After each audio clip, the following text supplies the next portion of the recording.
In this video, we'll begin to learn how the phases of play work in Yu-Gi-Oh! So it's time to duel, and as we mentioned previously, a single game of Yu-Gi-Oh! Is called a duel, and it ends when one player wins or the game ends in a draw. Duels are played in sets of 3 called a match, and the winner of the best 2 out of 3 duels will win the match. In order to win the duel, each player will start with 8,000 life points, and you will win if you reduce your opponent's life points to 0, if they are unable to draw a card for their turn, or if you achieve a special win condition. A draw will be reached if both players' life points are reduced to 0 simultaneously, or if both players achieve a win condition simultaneously, or both players are unable to draw a card simultaneously when required to do so. To get started, we must do the following 4 things. First, we will shuffle our decks thoroughly and then present them to each other for a cut.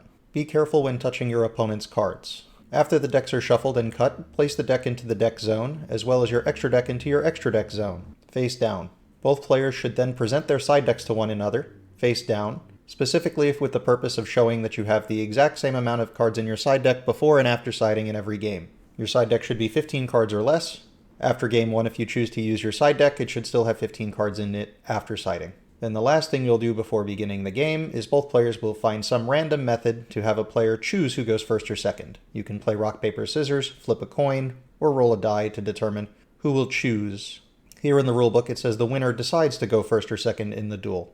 For the next duel in the match, the loser of the previous duel will determine who gets to go first. If the previous duel ended in a tie, you will determine who goes first randomly. Both players will draw their top 5 cards from their deck, and this is your starting hand. And it's time to duel.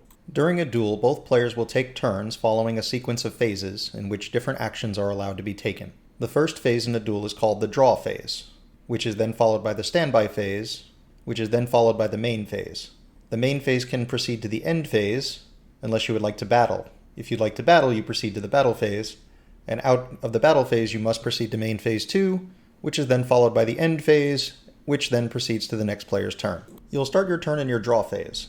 The draw phase is the first phase of the turn, and the player whose turn it is will be referred to as the turn player.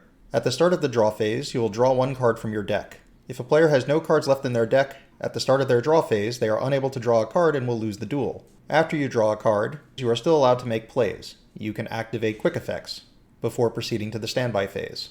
Quick effects include quick play spells, monsters with quick effects, and trap cards.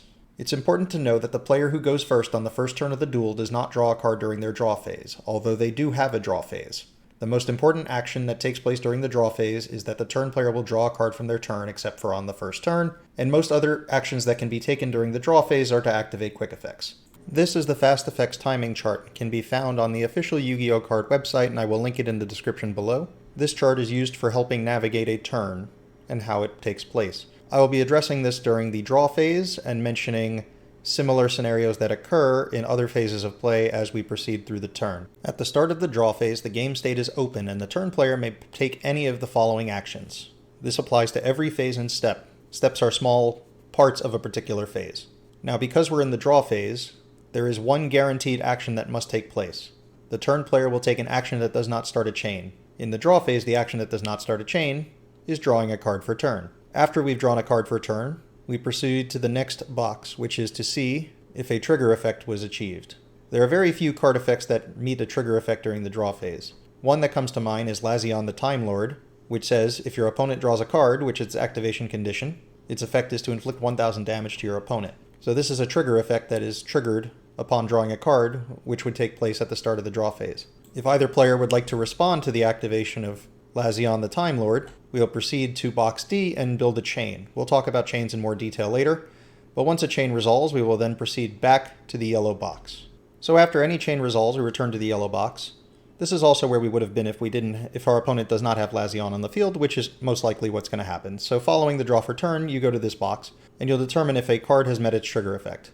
Most likely the answer to this will be no, as there are very few cards that meet their trigger conditions following the draw for turn. If a trigger is met, that will start a chain, which is why we go through chain rules and then proceed to this box.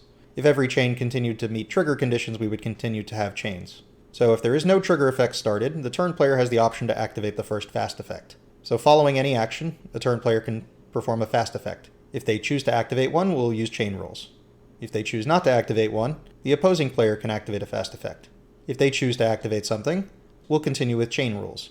If both players choose not to perform any fast effect, will return to the open game state. where the turn player can perform one of the three following options, which is to take an action that does not start a chain, such as drawing a card for turn. There aren't many other options that you could perform during the draw phase that don't start a chain, as the only things that can be done during the draw phase are drawing for turn or activating quick effects. So assuming we've already drawn for turn, we would then have two options, which is to activate a card and start a chain, or pass priority. If we choose to activate a card and start a chain, we will continue to use chain rules. If we choose to pass priority, we give our opponent the option to activate a card and start a chain. If they choose not to, both players can determine if they'd like to move on to the next phase. If they'd like to, that would be the end of the phase. If both players don't agree, you proceed back to the open game state, and we go through this process forever until we move on to the next phase.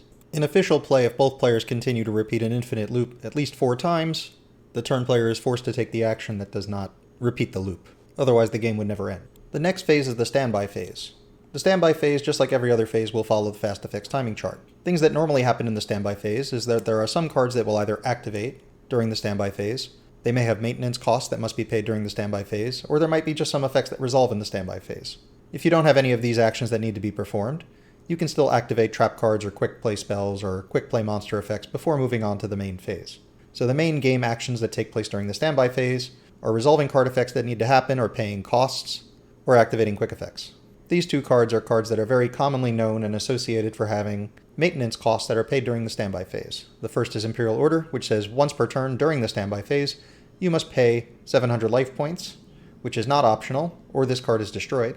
This card is currently forbidden, but paying the 700 life point cost is an action that does not start a chain and must take place during the standby phase. The Messenger of Peace is a continuous spell card with a standby phase maintenance cost, which says once per turn during your standby phase, pay 100 life points or destroy this card. So this is another kind of action that takes place during the standby phase that does not start a chain. The following two monsters, Destroyer Phoenix Enforcer and Cyframe Lord Omega, both have card effects that resolve during the standby phase.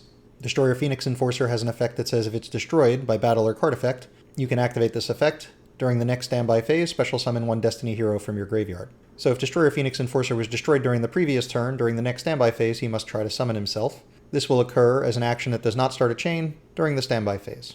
Cyframe Lord Omega has an effect that activates during the standby phase of the opponent's turn, but it also has an effect that resolves during the standby phase. Its effect is during the main phase, you can banish this card and one card from your opponent's hand at random until your next standby phase, which means during the next standby phase, he'll return to the field and the card will be returned to the hand. So these are both effects that resolve during the standby phase but don't activate, so these are actions that don't start a chain, and we'll take a brief moment to discuss how they will resolve. So from the open game state, if you're using your own Destroyer Phoenix Enforcer, as long as the game state is open, you can choose to resolve the effect that does not start a chain. If it's your opponent's turn, they will be given the opportunity to resolve Destroyer Phoenix Enforcer's effect to summon itself after you pass priority to your opponent in box E, where they can activate fast effects. Even though resolving Destroyer Phoenix Enforcer isn't a fast effect, this is the box where it would resolve. Next is the main phase, but because this video is running a bit long, I believe we will talk about the main phase in the next video, so we can focus on the actions that take place there that do not start a chain.